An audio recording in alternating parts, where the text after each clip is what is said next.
Nobody wants. Thank you. I'd like to hand you the microphone, and if you made some notes, so you can answer the questions in. Yes. So I should speak first. Lev, are you still on the screen? Is Lev still there or is he gone? Of course, I'm here. Can you hear me? I just don't want to be. I don't want to use the technology of scale to be 10 times bigger than you. So that's why I took. Okay, but I hear you just fine. I'm here. Okay. But you can stop sharing now. Okay. Okay. I'm sharing the voice. Okay. So voice is here. So we are still connected. You can Absolutely. hear. Totally. Well, so thank you very much for your comments, and it's very briefly, you have immediately pointed out the difference between classic artificial intelligence, which is mostly what I discuss in the book, brute force computing, et cetera, and what generative AI has been bringing to the table for the last 15 months. Classic artificial intelligence, as it was defined in the late 50s, and the project was basically the same until very recently. Artificial intelligence is a general problem-solving machine based on heuristic programming, core search, and the dream of Marvin Minsky in 1960 was that at some point, this machine, this general problem-solving machine, will acquire a true inductive capacity, the capacity to solve problems that go beyond our recorded experience. So a classical definition of inductive inferential skills. This has been the universe of artificial intelligence until recently. Generative AI is playing quite a different game.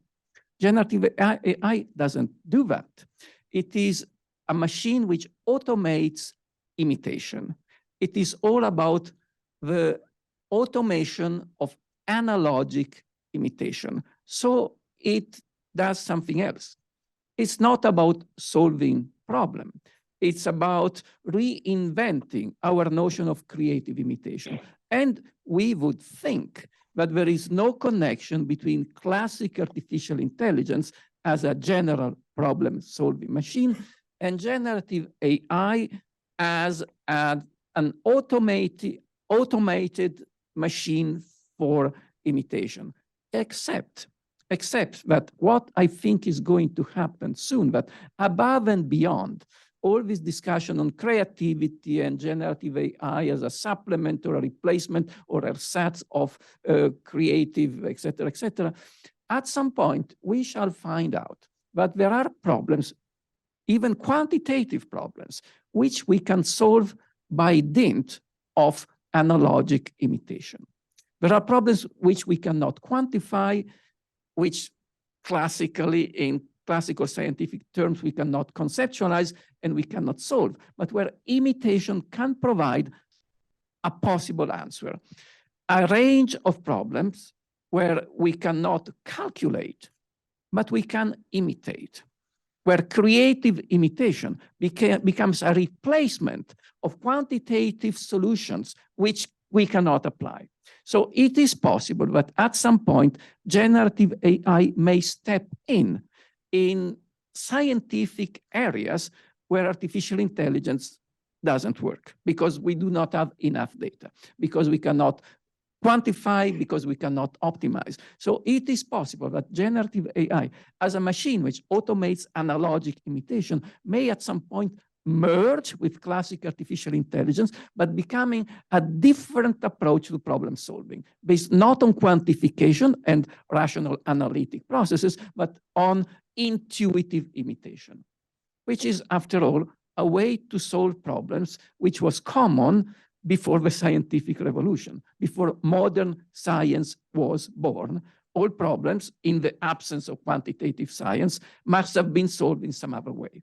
And before the invention of the engineer, the artisan could solve some problems, not by analytic quantification, but by analogic imitation. This is, in a certain sense, what generative AI can do now, not by replacing the engineer.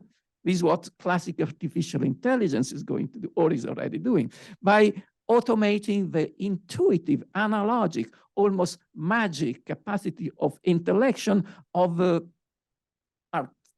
pre-industrial artisan. It's a bit of a long shot, but this is where I think that at some point, classic artificial intelligence and generative AI may merge. Time will tell. It's not going to happen tomorrow, but it may conceivably happen. So this is where my first remark to Lev's comments.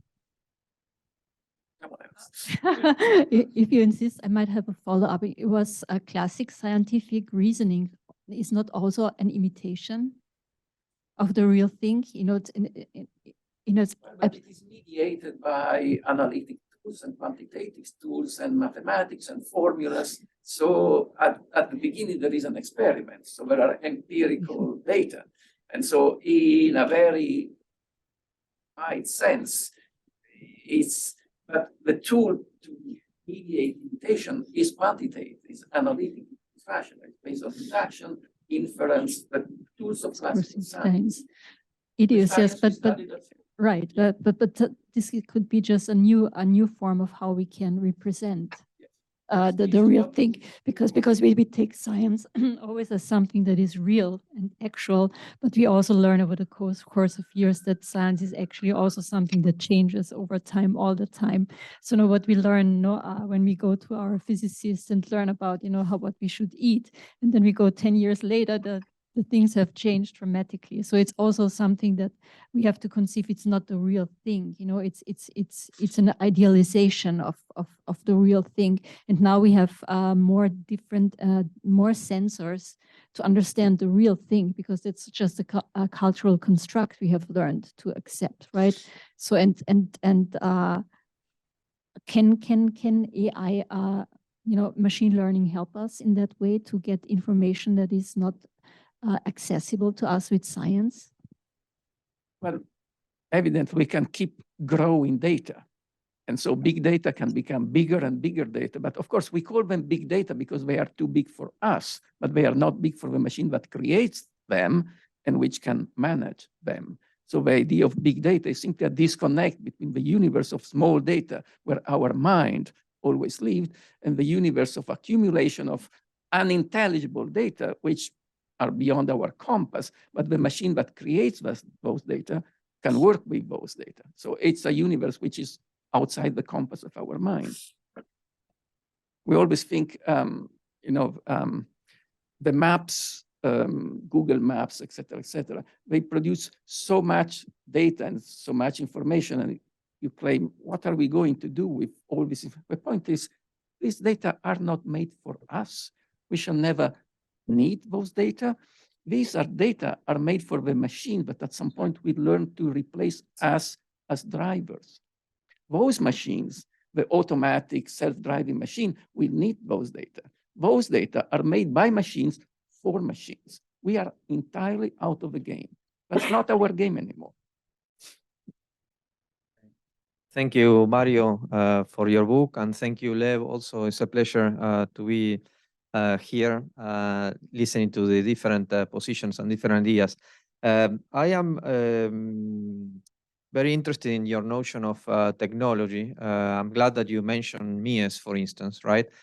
Because I think that there is a big divide thanks to critical thinking. And I think that in general, at least my understanding of you, including Mies, which I also mentioned in my book and in my PhD thesis, is the fact that Mies does not normalizes technology, right? Mies does a displacement of the regular use of technology to achieve a medium-specific message, something that cannot be done through another technology, cannot be done in a different way. One of the things that you mentioned in the book is, for instance, style transfer. in relationship to Mies. And I think that one of the problems, I think that there is a little bit of a misunderstanding of what artificial intelligence is, or at least the project of artificial intelligence, what you call classical artificial intelligence, in relationship to the objectives of the technologies at the time, for instance, von Neumann and Minsky. One of the problems, I think, for instance, in style transfer, which resembles through feature recognition, is the fact that the politics of the art are lost, for instance. And I think the example of Mies, for instance, if you want to do something like Mies following style transfer, you're never going to get to the politics of Mies, never, right? It's going to be an imitation of the image, right? It's going to have some features, but it's not going to have, in terms of representation, the rupture of the system of representation such as Mies did in relationship to the function of the sign of the metal piece in relationship to the column and the gravity and so on, right? So that's one of the problems of style transfer relative to the current, if you want, understanding of generative artificial intelligence, because I think that the limitation is what you call classical artificial intelligence. And when you mention the classics of statistics, I get a little bit concerned with the understanding of von Neumann, because von Neumann, when he developed with Ullmann cellular automation, the mathematics of site-based computation are very complex and emergent. Actually, they do not follow classical mathematics. Actually, they're based on the issue of emergence by, for instance, one of the properties of thermodynamics, right? And I think that if you understand the relationship between artificial intelligence, or what we are calling artificial intelligence now, in relationship to machine learning based on data statistics, you have to also consider the fact that through simulation cycles, right, where I think simulation is actually a non-classical paradigm in computation. And that's why in my book, I relate big data, simulation, and artificial intelligence, because I think that if you get rid of the principle of simulation, you fall into the trap of the statistical prediction model, when in reality, the function of artificial neural networks relative to multiple cycles activates what I call, or some other people call, emergent programming. And I think that the one of the principles of emergent, if you want, AI, right, is the problematic relationship between, I mean, we cannot call AI, we cannot talk about AI without big data and without simulation. And I think that perhaps the misunderstanding is that we have data, which of course we use data science to challenge our intuition and to challenge the categories that we use to describe reality. And we create a model, which in a case is the artificial neural network. The artificial neural network is in fact a model. And AI can only happen in the relationship between data science and computer science. It's not just one or the other, but it's a combination, the articulation of the two. And I think that one of perhaps the things that I noticed in your book, that perhaps I present a different alternative or a different reading, is that in that articulation, simulation plays an important role in deviating away from classical mathematics, which is through thermodynamics, in the sense that when feature recognition happens, and I think that you are correct, I agree with you, the kind of quantitative analysis of statistics, that happens in the beginning, but once feature recognition is active, the recursive simulation in artificial neural network activates the model in relationship to recognizing features that themselves start acknowledging the emergence of a model. So the relationship between data and model becomes problematized by the self-editing algorithms. The self-editing algorithms themselves become a morphodynamic, or ideally a morphogenetic system in which the training develops a different kind of model. I think that the difference between predictive models and generative models resides on that difference. The difference that the model itself becomes elastic and differentiated enough to actually recognize a task, such as in agent-based modeling, and learn from that task and actually create a model, a type of model that starts adapting to what the data needs to be recognized and resolved. So in that sense, I think that the relationship between prediction and generative models is not resolved because one needs the other. To me, we are in the moment in which emergent programming starts leaving behind prediction models in terms of producing models that actually are going to leave human behind. So I think that we are there. We are in the paradigm of emergent programming. We are not in the paradigm of sentinels, as some people are talking. I think that we still are a little bit way to go, but I think that the problem of emergent programming is here and is so dynamic and is becoming so robust that then we are a little bit in trouble. And I agree with, by the way, with Lev. Lev is mentioning the fact that only big companies, big tech, and I did many interviews about the problem and I wrote some articles about it. Our problem to me is I think that we shouldn't be afraid of AI so much as we should be afraid of how the capitalism of 6 big companies are actually profiting from a socialism that we are providing. Actually, we are, through human reinforced learning and through our work, we're actually feeding through a socialism, a brute capitalist force that is actually becoming a new type of colonization. And, I think that there is a lot to be done, and I thank you for presenting these problems in the book. Thank you. No, but very briefly, it is true, you rightly pointed out, there is an intermediate phase between classic artificial intelligence and generative AI, which is the science of organized complexity, which applies to cellular automata, a new kind of science. So it is no longer classic artificial intelligence, but it is not yet what generative AI is doing now. So generative AI is really a different machine. It's playing a different game. And the universe to which we were used, which was the dialectic between the classic scientific reference of artificial intelligence, the Marvin-Minsky model, which was basically predicated on Greek science and the scientific revolution, which is automated by electronics. And the idea of the new science of organized complexity from Warren Weaver and the cellular automata, a new kind of science in Wolfram's definition. We were used, and emergence, we were used to this dialectic between a classical science and a new science of complexity. I have a feeling that generative AI has nothing to do with either. It's a different game altogether.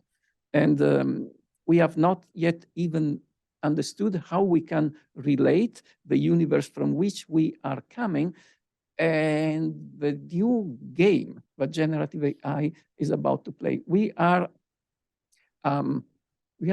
been made obsolete in a sense. Generative AI is something else. We don't know yet what it is going to be, but we don't know if it is a friend or an enemy, but it is certainly something very different from the dialectic we knew between classic AI and the new science of emergence and complexity, which is the dialectic you have outlined. Yeah.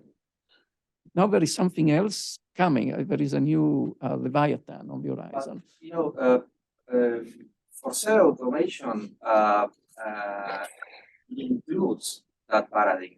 Cellular automation. In other words, cellular automation is capable of generative grammar. Yes. Cellular automata are part of your second paradigm. They were developed at the same time as Warren Weaver, a science of organized complexity, independently, but basically they reflect the same worldview. It is a system of phenomena that emerge from a constellation of independent agents which react only due to immediate proximity. This is the science of organization. This is how, Neumann and the difference to me resides on the on how the models are actually being optimized through simulation cycles, which changes radically the problem of site-based computation or self-automation, right? And all the generative grammar, whatever. Yeah, because you do it by simulation and not by analytic optimization. And backpropagation and forward propagation, True, right? true. So, in other words, the sites are become really something else because the nodes or the perceptrons, right? They actually evolve, even in a minor amount or in a larger amount.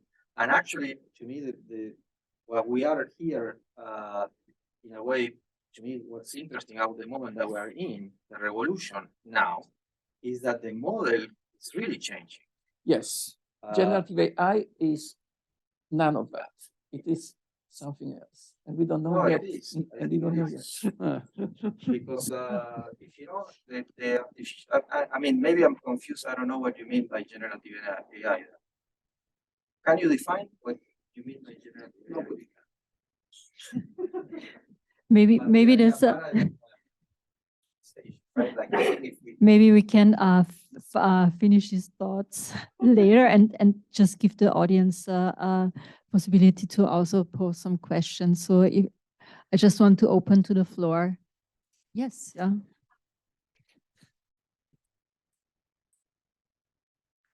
Thank you for this talk. I really enjoyed hearing your thoughts, and I'm excited to read the book. I guess I was curious, would you say that your philosophy could be used to explain like the recent architectural trend to design like, these boring, really ugly apartment buildings that all look the same? Like, do you think there's a link between those two?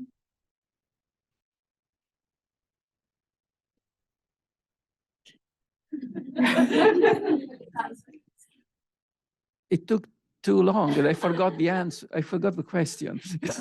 The microphone stopped.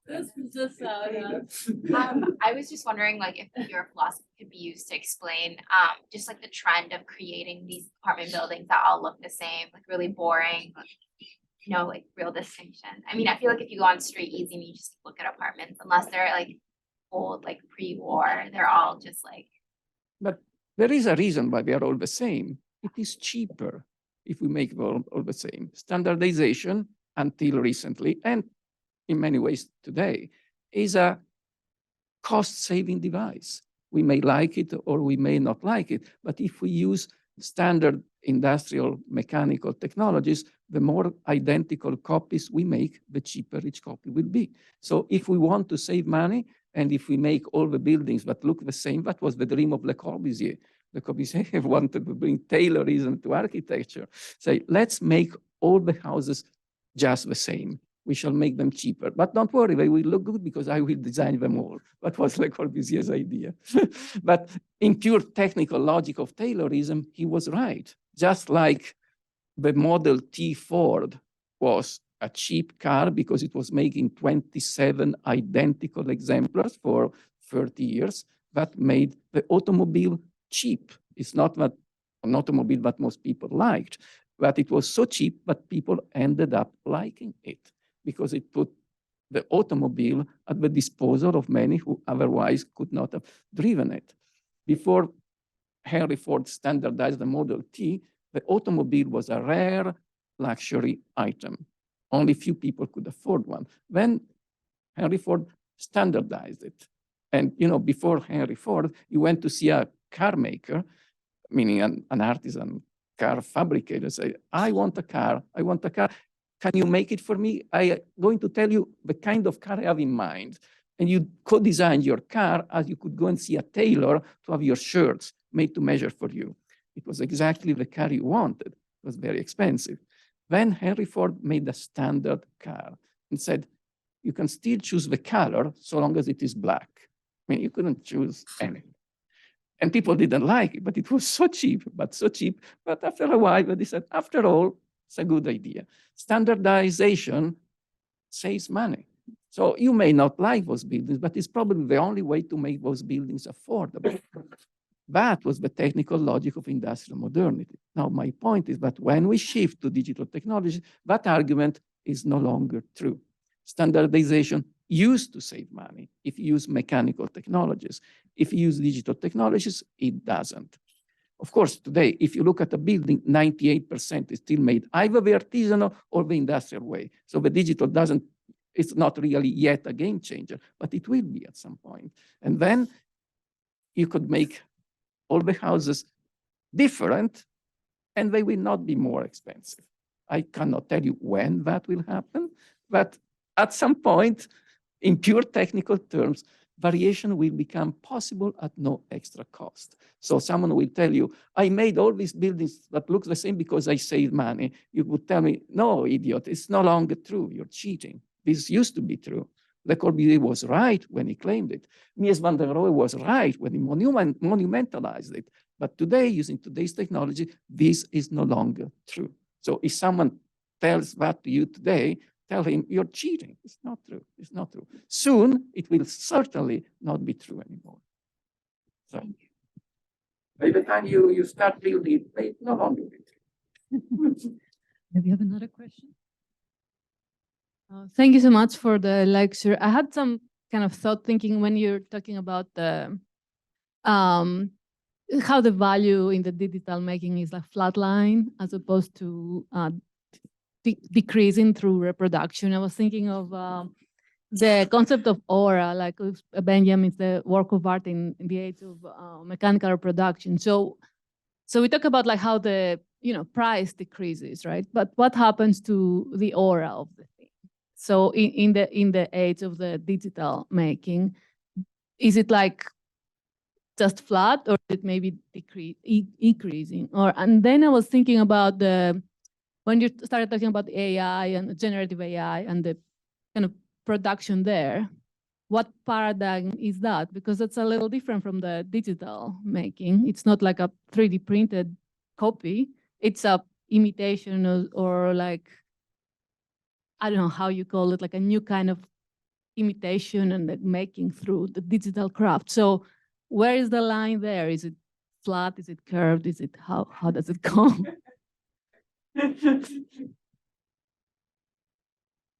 We need a Walter Benjamin for the age of digital reproducibility, because what Walter Benjamin explained the logic of photography, or the scene of movie, meaning original and reproduction, reproducibility. That applies to the shift from the artisanal original to the mechanically reproduced identical copies. The culture of the early 20th century was trying to come to terms with the idea of identical mechanical reproducibility, Reproduzierbarkeit, as people that speak your language would say. He says totally true. Where is the Walter Benjamin of today? I have 2 or 3 names in mind, but not the real Walter Benjamin. He hasn't come yet. No. We're still waiting. Yeah. So where is the line in the AI generation? Generative AI has been around for 12 months or 15 months. So it's still we still have no clue, really. Yes. So sorry, but can I say something very briefly? Yes. Of course, please. So generative AI is based on the ideas which were first published around 1999. So it's a gradual development. It's a part of machine learning. This idea to use the web, as the as the huge data set, was published around 2001. Nothing comes out, from like immediately. I also want to say, just for the sake of argument, the traditional AI. I think we're making a bit of a caricature here of generative AI.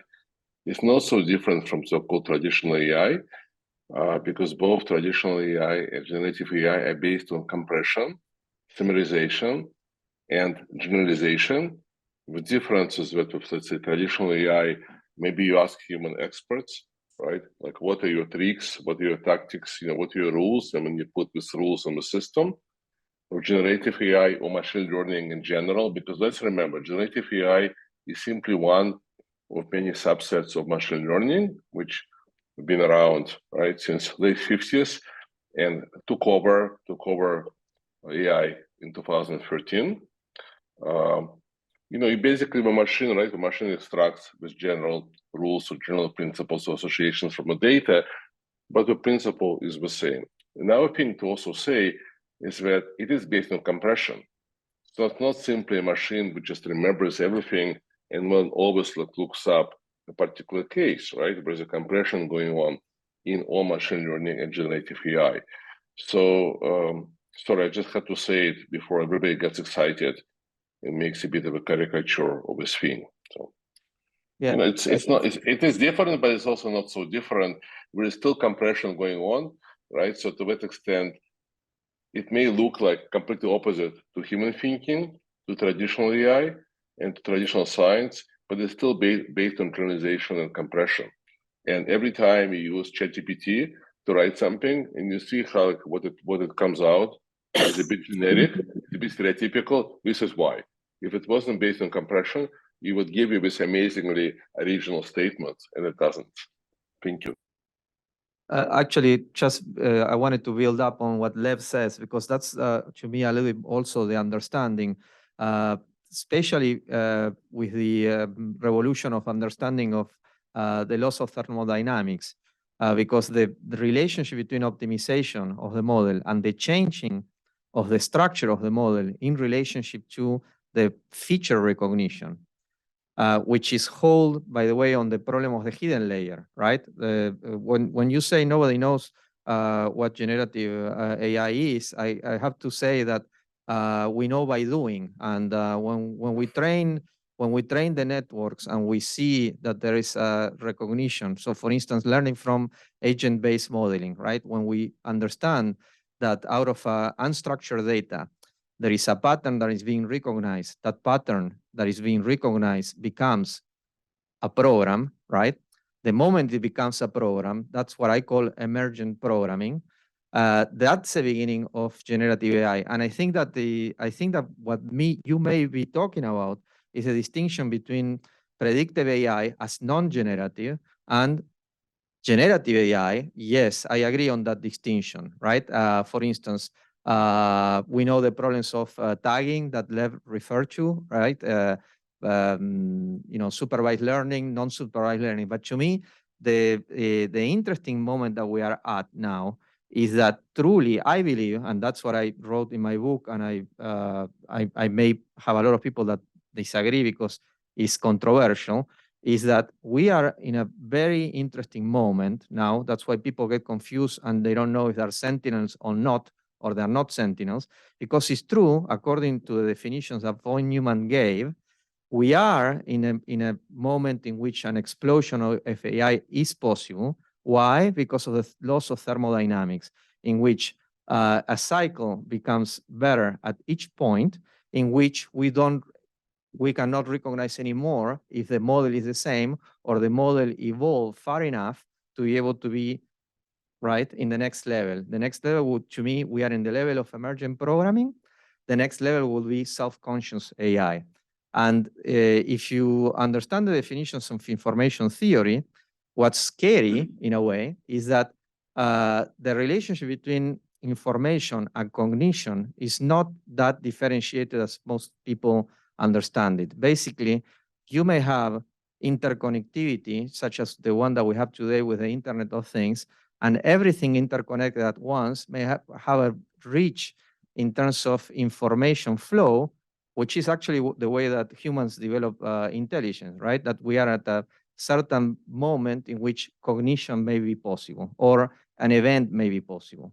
And I think that emergent programming is the beginning of that problem. That's why some people wanted to put a stop to AI. I think that the problem is not there. The problem is on the capitalist inequality of AI today, which I think actually, I appreciate that you mentioned that in your book. I think that very people in the world that are actually denouncing what's going on today with how artificial neural networks are becoming robust, and I don't think it's fair. for the population. So I thank you for that also. I just answer briefly to both of you. Yes, if we step back and we look only at the biggest scheme of things, it is evident that the epistemic model underlying all the models of artificial intelligence and of human intelligence we have mentioned, at the end of the day, is the same: comparison, selection, formalization, generalization, and abstraction. Since Aristotle, everything more or less has worked that way. But there is a difference between classic artificial intelligence and classical science, which uses comparison, selection, induction, and formalization to formalize rules, which are then applied. And the way we used generative AI, which is basically to imitate a model. So the difference is between rules, which are arrived at and then applied, and models which are posited and imitated. In a sense, what generative AI is doing is a shortcut, a leap in the dark, because what remains in the middle is exactly what we call the black box, because we don't go there. This, I think, is the practical difference between the way we used to use classic artificial intelligence, formalization of rules, which are applied not unlike what Aristotelian, Galilean, and modern science would have done, and the way generative AI is skipping that step to just posit a model and imitate it, applying rules or imitating model. This I think is where I see the difference. Dynamic now. It's not. No, it's a data set. It's a data set. It's the opposite. It's the opposite. It's a corpus which you create. It's a canon. Every data set is a canon. No, it doesn't. Can we just agree that we have time at the dinner to continue discussing? Can we give the audience a chance? I just want to give the audience a chance. Mario, I have to thank you for the presentation, and thank you to the panelists for their insightful comments. I have to admit, I haven't read the book, but I'll buy the book and I'll read the book. But I thought we should move away in our conversation from the issues of AI and towards what you highlighted in your presentation. Was on something else. Yes, yeah. No, but digital making, which really caught my eye, and the kind of the line of economic arguments that you have used. You know, many of us in this room embrace the promise of parametric design and digital fabrication, and we thought it's going to bring a design and consumption revolution in the society, because suddenly design would become accessible to the masses, and we could have unique products that can be produced economically. And I think you kind of made a case for that. That was the dream of our generation. Yes, but it has not happened. And I think there are some of us who are trying to understand why it didn't happen. And I think we as a society and as a culture, we became used to buying the standardized and using the standardized. Yet, you know, the promise of customization is there, and it's not happening. And if you look at the population in general, you know, they're not designers. They do not have the confidence of designing what they consume. And as you made your arguments and as the questions kind of arose, it occurred to me that it's this educational challenge of teaching the population a thing or two about design actually won't be accomplished by us as educators, but could be accomplished by Gen AI, because it's really a widely accessible technology, and we have all sorts of people messing around with the likes of Midjourney, Stable Diffusion, and so on. So I wanted to kind of dial back to that conversation about digital making, because you haven't really finished it. You said it's a moment of crisis, the promise is unfulfilled, so what will fulfill the promise? I thought you owe us a few thoughts on that subject. And I have one more quick question. I think what is missing is the conceptualization of the difference between the industrial way of making and the digital way of making. In the popular opinion, the notion is that computational making is the extension of the Industrial Revolution. It is the next step in the Industrial Revolution. Whereas in my argument, which we share, and all the people in the field, it is not the next step. It's a step in the opposite direction. It is the first trial, the first possibility to reverse the exploitative logic of the Industrial Revolution, which we now know it is unsustainable. If we keep making things that way, at some point it will end in disaster. It cannot end in any other way, because in purely thermodynamical terms, we cannot, even forgetting the social context, human exploitation is evidently unsustainable. But people may disagree on that because it's a matter of opinion. Whereas the endless, unlimited exploitation of natural resources is a matter of fact. You cannot keep using natural resources when we run out of them. Climate change is a fact. You cannot keep increasing transportation because we cannot do that. This can be proven with facts and figures.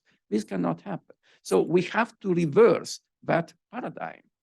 And instead of going back to the Stone Age, meaning eliminating every technology, the next step forward, the adoption, the embracement of a digital computational way of making may be the only way for us to maintain the working principle of our civilization. We keep making stuff. But who's going to do the social and cultural conditioning of that link? The iron law of economics.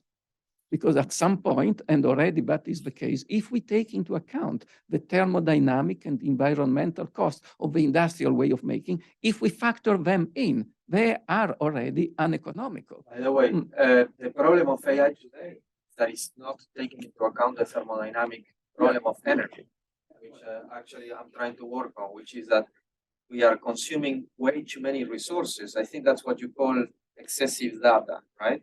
And the resources of data collection are totally off balance in terms of the cognitive results. Yeah, but also in that field, you know, there are, reading the popular press, typical argument, computers are using more electricity and more power than the global aircraft industry. That is true. Well, but today it's extreme. It is true, computers use electricity. But well, I'm talking about meaning coming here from London with an airplane that uses more energy than Zoom. So what I'm saying is because some AI scientists are using analog systems to resolve neural networks instead of much more efficient. A mushroom. Yes. Well, I have tried, but not very fast. Oh, well, yes. Biochips. Biochips. It's not for tomorrow. It's already happening. They work. Yeah. Send me some. Yeah, they are.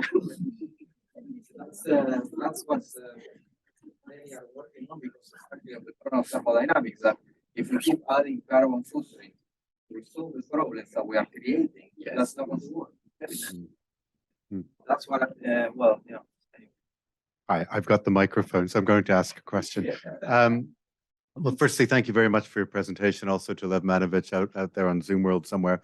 I think the discussion about capitalism as the economic context is sort of hiding in the background and sort of brought to the foreground in the discussion, and the relationship of standardization and cost. And modernity has loved efficiency, has been in love with efficiency in the sense of cost, time, money, human resources, the saving of everything. And in a sense, the discussion, any discussion of technology is deeply tied up with industrialization, whether it's a first, second, third, or fourth version of industrialization. And it's interesting that this discussion earlier, what Lev Manovich brought up about the classification of generative AI as a form of play, which seems very different than efficiency.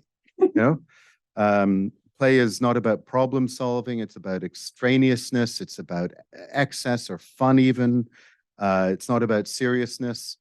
And in a sense, if we look at this as a dialectic, then we have the sort of tech solutionism as Kate Crawford calls it, of technology always having to solve problems and be applied towards problems as a sort of form of I guess, control systems, and the potential really of a form of creativity or of culture that is perhaps liberated from this. And is this what we take away from the last 15 months of playing with generative AI?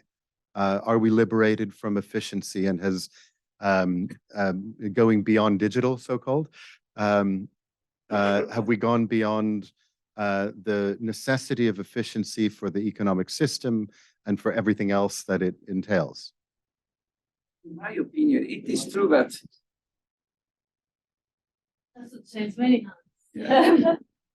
most of my students have been playing with generative AI for the last 12 or 15 months.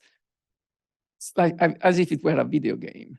But at the end of the day, generative AI will stay because it will actually solve problems. That's going to happen because it is a very effective technology to solve a certain category of problems. It is just, if it is just a video game, it will have a market. I mean, video games have a huge market, but we mostly don't use them to,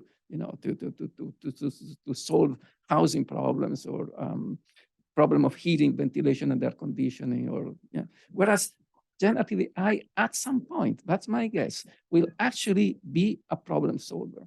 I mean, an actual tool which the design profession will put to practical tasks. It's already happening. It's already happening. It's already happening. Actually, what I call emergent programming is already it's like what agent-based modeling does, which is to recognize a problem that you cannot recognize humanly, sure. Right? But by the way, Tom, what you're saying, I think is slightly skewed by the fact that we are becoming the trainers of the system.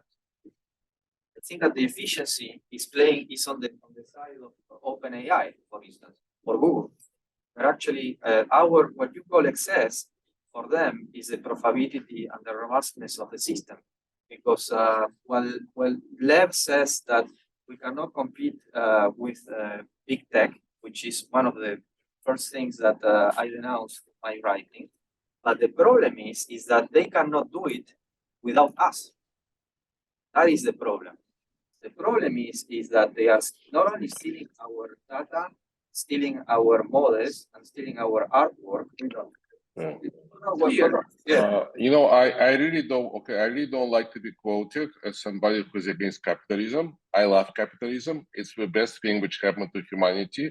It's because 45% of people have entered middle class in the last 30 years.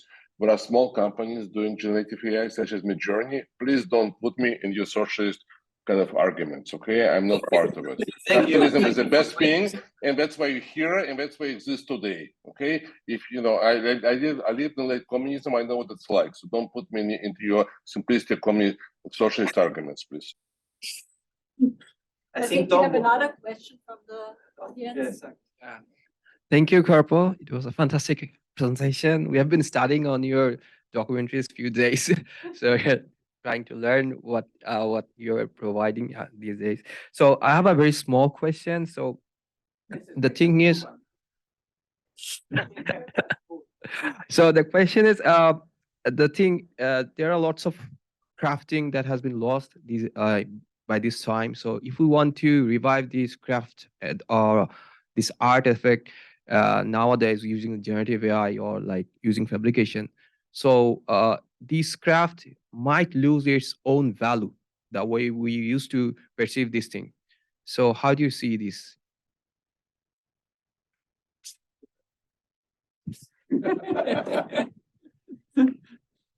I have no particular sentimental disposition towards, the artisanal way of making. When I was a kid and I was growing up in Italy, I saw artisans working because most stuff were still made the artisanal way. And these artisans were not living particularly happy lives. They were, living in very unhealthy environment. They were often drunk and it was cold, building site, etc., etc. No, I have no... some anthropologists have a lot of sympathy for this idealized, timeless artisan, Richard Sennett, name one. But that's not, I'm not talking about an actual artisan or an actual artisanal work. I'm talking about the pre-industrial way of making things, which in many ways is becoming a viable alternative to the industrial way of making things, in the sense the post-industrial and the pre-industrial are similar insofar they are both alien to the technical logic of what we call the Anthropocene, the industrial way of making, which has created the prosperity of the last 250 years. There is, meaning we should, it's a fact, but it cannot continue because it is thermodynamically and environmentally unsustainable. So if we keep doing and making things that way, at some point the system will explode. As by the way, it already exploded during the pandemic. If you think of it, the so-called Anthropocene, the industrial way of making, predicated on an unlimited global transportation chain. During the pandemic, it was suspended. For 2 years, that system was shut down because we had to shut down airports, offices, schools, et cetera, and yet somehow it wasn't fun, but we kept working during that time. We kept working because we had to, under duress, but also because today's technology already allows us to do so. So we know that an alternative to the industrial Anthropocenic way of making already exists. We are already forgetting that during the pandemic, we could do without airports, for example. So we shut down most of airports for 6 months or 1 year. And after all, life was not fun. It was not pleasant. We all suffered. But more or less, things kept happening. Your school was probably closed. Most schools were closed, but we kept learning and teaching. It was not fun. But let's consider all the technologies which were necessary for remote learning and teaching had been around since 1993. We never used them until we had to. When we had to, we realized, it actually works. And now that we could still use it, as you see, we are not using it because we are a bit, stupid. There is a problem that I think that is interesting in relationship to the question, which current scientists are facing. The myth of the centralized processing unit. Our bodies are not mind and body, right? There's not a separation between the brain as a computational system in relationship to the terminals. And one of the problems, and I think that's what's happening with the Internet of Things, the extension of the relationship between the processing power in relationship to the sensing terminals is changing also the paradigm relative to what's happening in the neurosciences. That actually we have neural terminals in our hands, in our eyes. That's what perhaps you're referring to, the problem of the artisan, right? The artisan may have an extended type of intelligence in relationship to the tool and the body, which I think that now is changing the paradigms in terms of cognition in computational systems relative to an extensive processing unit. Right. Because we all have we extend our bodies, to be a multi-body. So we also have to understand ourselves as a community, as one body, so that's also an intelligence that we might achieve through working and learning from those tools as well. So I thank the audience so much for being so patient and stay with us so long. Thank you for coming. Thank you. Thank you so much, Mario, for being here, and thank you, Lev, for making the sacrifice and staying up so late. I really appreciate it. Right, yeah. Thank you, Pablo, for helping to moderate everything. And Mario, you to claim you don't know anything about, you're humbling us with knowing a lot of it, actually. And I hope the next book will show that that you're interested in. Thank you so much for joining. Thank